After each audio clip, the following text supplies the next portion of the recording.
एक दिन वही अर्जुन महात्मा जमदग्नि ऋषि के आश्रम पर गए। वहां पर उनका खूब स्वागत सत्कार हुआ।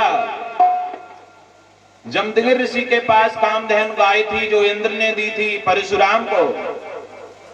वही गाय से स्वागत सत्कार हुआ।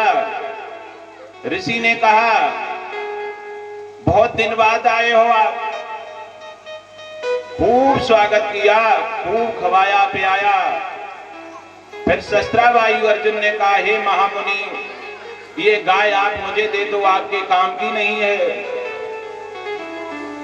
उन्होंने मना भी किया, लेकिन उन्होंने माना नहीं, तो गाय लेकर अपने घर चले गए। आपने क्या सुना होगा?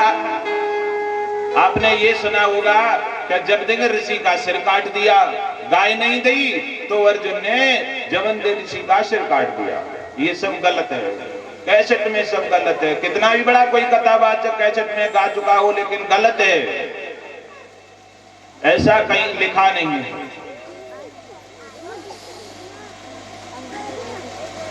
गाय ले गए। एक दिन परशुराम आए। परशुराम ने गाय देखी, गाय नहीं मिली। पिताजी से कहा, गाय कहाँ है? पिताजी ने कहा, बेटा, शस्त्रावायु अर्जुन एक बार भ्रमण पर आए थे, वो गाय ले गए हैं। तुमने क्यों दी? कि मैंने मना तो किया, लेकिन वो माना नहीं। ये बात उन्हें अच्छी नहीं लगी। परशुराम गाय लेने गए। गाय शस्त्रावायु अर्जुन ने नहीं दी तो लड़ाई हो गई। लड़ाई हुई, एक बार में 500 बाण, एक बार में 500 बाण शस्त्रावायु अर्जुन ने छोड़े, क्योंकि उसके 1000 भुजाएं हैं। लेकिन परशुराम से जीत नहीं पाया। परशुराम भगवान हैं। उसी लड़ाई में जमदग्नि ऋषि के परम लाडले बेटा परशुराम ने शस्त्रावायु अर्जुन को मार दिया।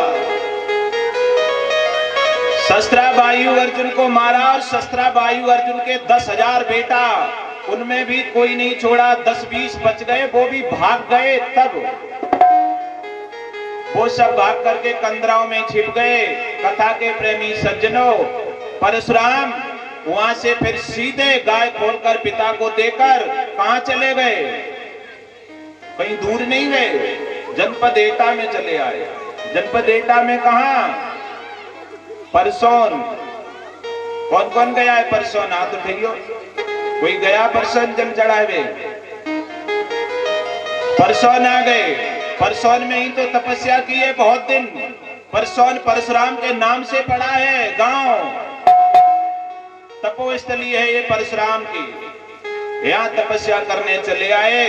और जब परशुराम तपस्या करने चले आए और इधर शस्त्रावायु अर्जुन के जो बेटा थोड़े बहुत बच गए थे, उन्होंने आकर के जमदग्नि ऋषि को पकड़ा और तलवार से सर काटा और फेंक दिया।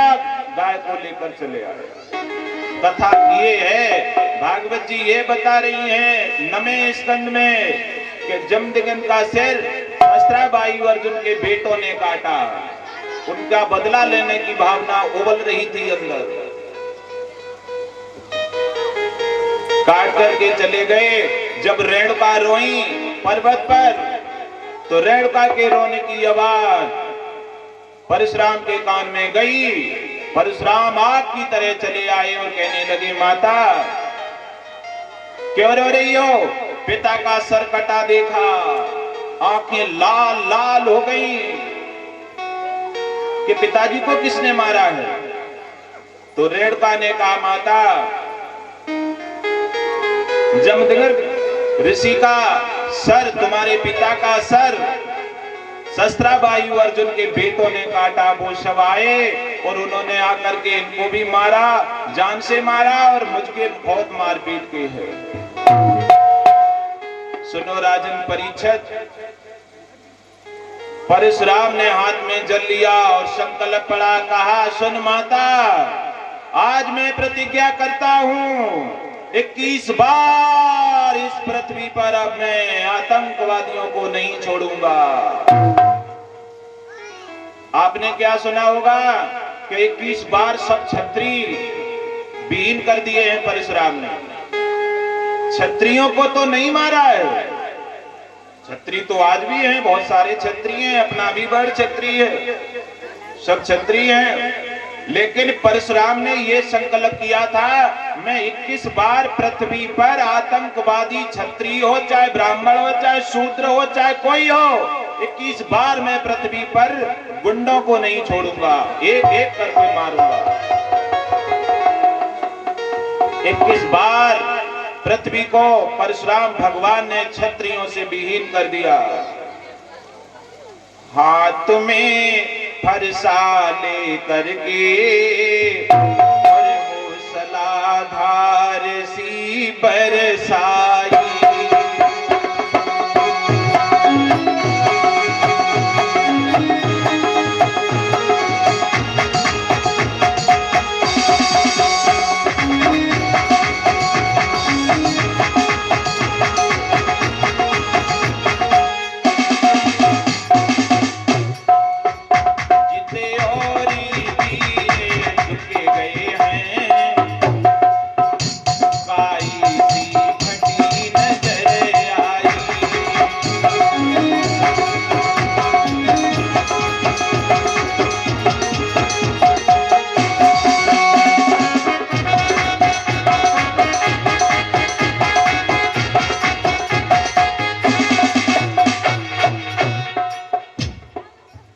राजन परीक्षित विशाल आक्रमण हुआ। क्षत्रियों से, गुंडों से विहीन पृथ्वी 21 बार करके परशुराम महेंद्रगिरी पर्वत पर गए तपस्या करने। महेंद्रगिरी पर्वत पर तपस्या करने के बाद लौटकर आए, तपोबल के जरिए से अपने पिता जमदग्नि ऋषि का सर उठाया और जोड़ दिया, यानी जीवित कर दिया। आप कहते होंगे ये कैसे हो सकता है, कटा हुआ सर कैसे जुड़ सकता है? परशुराम भगवान है, मैं पहले ही बता चुका हूं।